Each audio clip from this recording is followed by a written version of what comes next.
Les personnes qui ne savent pas communiquer prennent souvent chaque désaccord comme une dispute.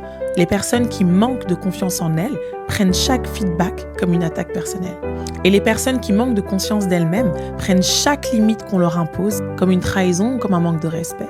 Pourtant, dans une relation saine, le désaccord n'est pas un conflit. Un feedback, c'est pas une humiliation et une limite, c'est pas un rejet.